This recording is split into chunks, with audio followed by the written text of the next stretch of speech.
Oh god. Terrible.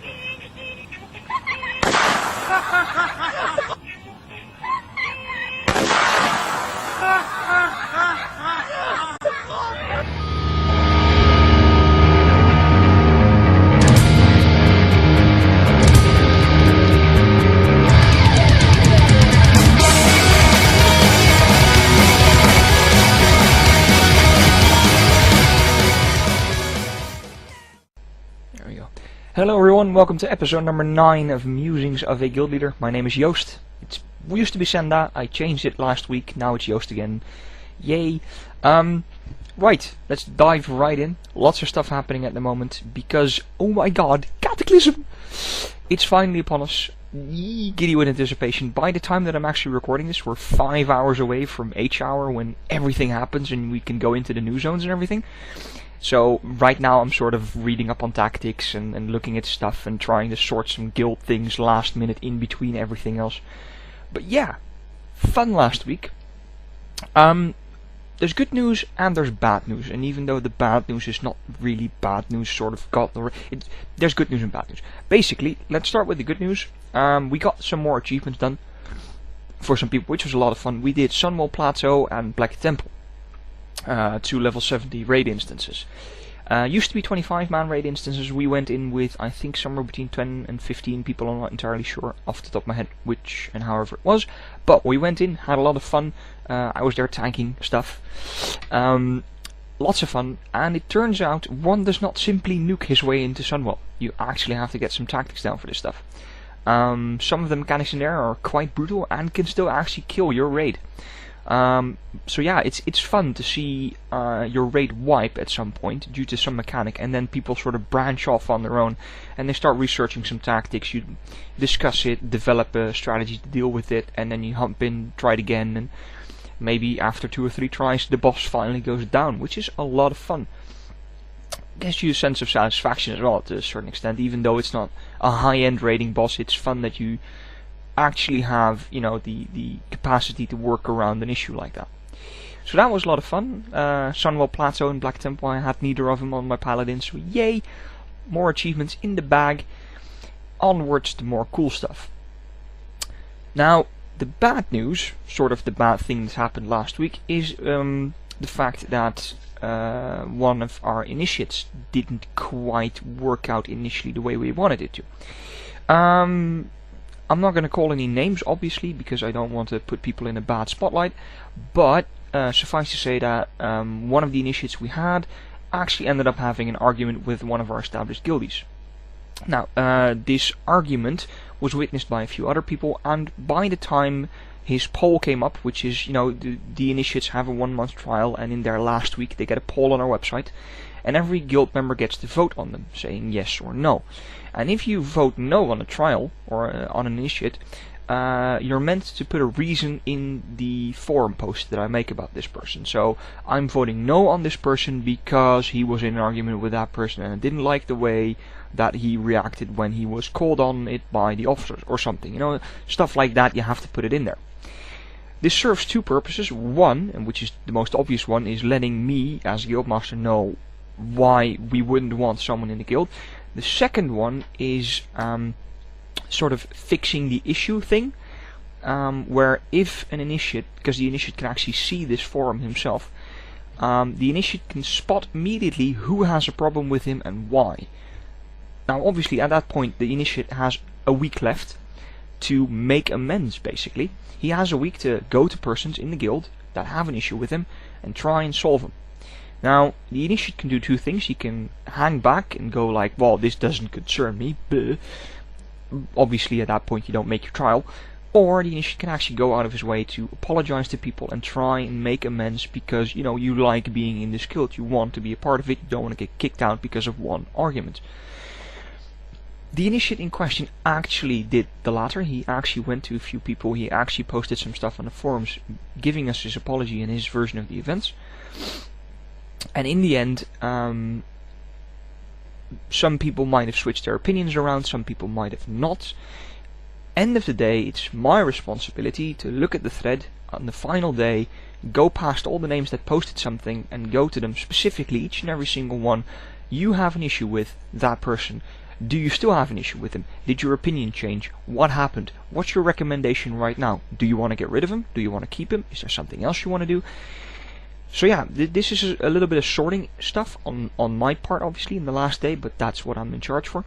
The person that was on the brink of failing his initiation period sort of scraped through, but not completely. People are not actually convinced he can be a full-time guildie just yet. So, by popular vote, I have to state this. This is not actually my idea. This is actually an idea from the guildies in question that voted no on him. They want to extend his trial. They basically want him to redo his trial. Shut him, don't promote him, keep him as an initiate for another month, and after the 1 month, when he's, because he's been flipping back and forth between a few stages of being, basically. On one end, he's very, very nice, and on the other hand, he's sort of stubborn a bit, and people really can't stand that, and he's switching between the two, and it sort of takes time for him to go from one phase to the other, so people are a little bit unsure which is his actual state of being. When are we dealing with the actual person and when not? So they want him to be a trial for another month, and after that cast like their final vote on the whole thing and get the thing over with. But yeah, the 1 month extra is really the guildies saying, look, we want to give you another shot at this. We don't want to get rid of you. We really want to give you another try at really becoming a full-time guild member.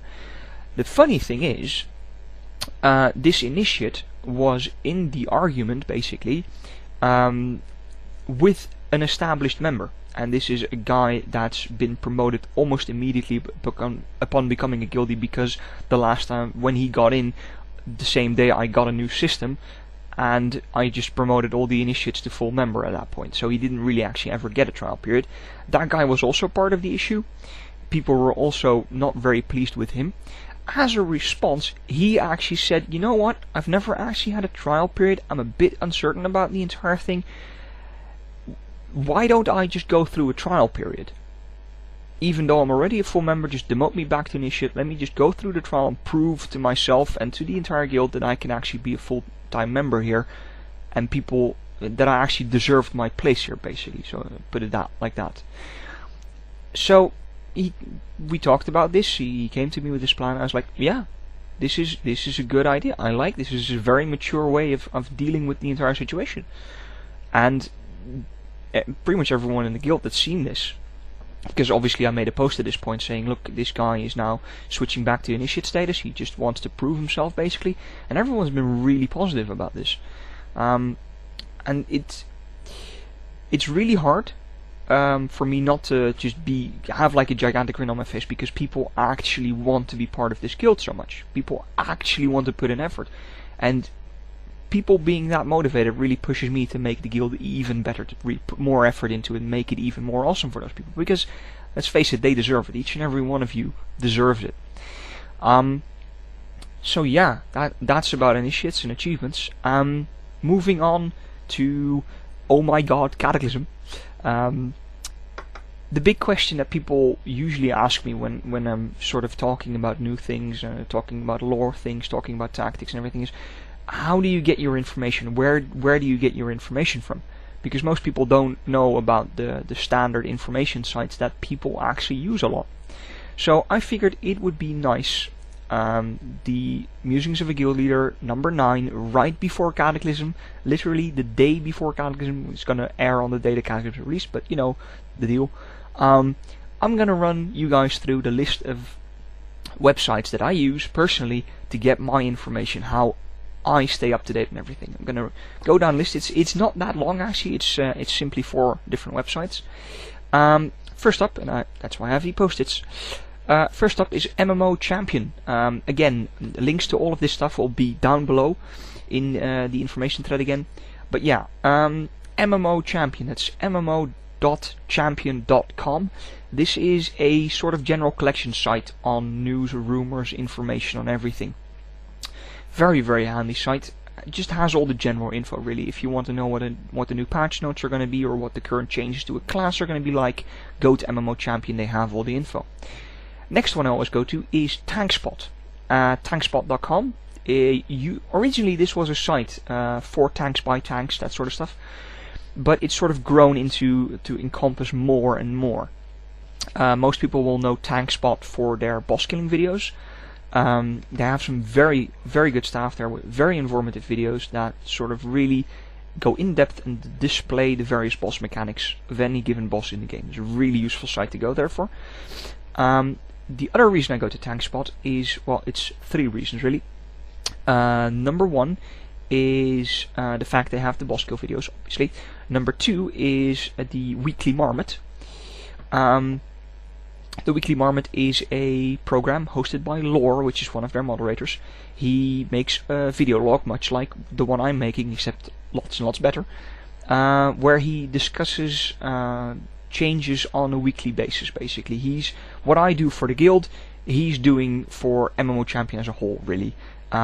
This format that I'm using, I blatantly stole from him, because I think it's awesome. So, Lore, you're probably not watching this, but you're awesome. Now, the other thing that I go to TankSpot for is it's sort of part of the Weekly Marmot as well. It's PST, it's called Please Send Tell. It is, at some point, the Weekly Marmot that Lore does, he actually gets questions there a lot as well. He got so many questions on a weekly basis, he made a completely different sideshow, which is Please Send Tell, which is where he answers all the questions. And you get really interesting questions pop up here that you don't necessarily come up with yourself, and he answers them, and you can use that information to look ahead at various problems that might possibly arise at some point. So yeah, useful stuff. The final bit on TankSpot that I tune in on a weekly basis is the Legendary Podcast, which is where they take Lore again and Gary Gannon and Mike B from Gamebreaker TV, who are 3 just very well known people within the video podcasting business of World of Warcraft, who discuss on a weekly basis the changes, but in a much broader subject basically. Gary Gannon is the host, and he's basically interviewing Lore and Mike B on a weekly basis on, guys, what's happening? Tell me. It's very fun. It takes an hour. It's pretty long actually, but it's very informative, very fun to watch. So yes, MMO Champion, TankSpot. The third site I go to on a very infrequent basis is the blog on Wowhead. Most people don't actually know this, but Wowhead, besides being a website where you can research every single item in the game, also has a blog, much like the way MMO Champion and TankSpot do it, where they keep up to date on a weekly basis. Wowhead does the exact same with their blog, and the stuff that Mike B and Lore and Gary Gannon do is also hot linked to the Wowhead department, so it's all sort of intermingled and everything. And the last website, which is very informative and very useful to know about, is wowpedia.org. There used to be a WoW wiki, that's gone, it's now wowpedia.org, and again, it's a website where you can research all the bosses and everything in the game. Very informative, very useful to know about. Those are the 4 websites. I go past them, I have them in my Firefox, and I open them up on a daily basis just to see if there's an update, and that's how I stay up to date. I'm just a complete and total no-lifer about this stuff. And on that note, I'm gonna sign off again. It's already taking a long time to record this stuff. I shall see you guys next week. Later.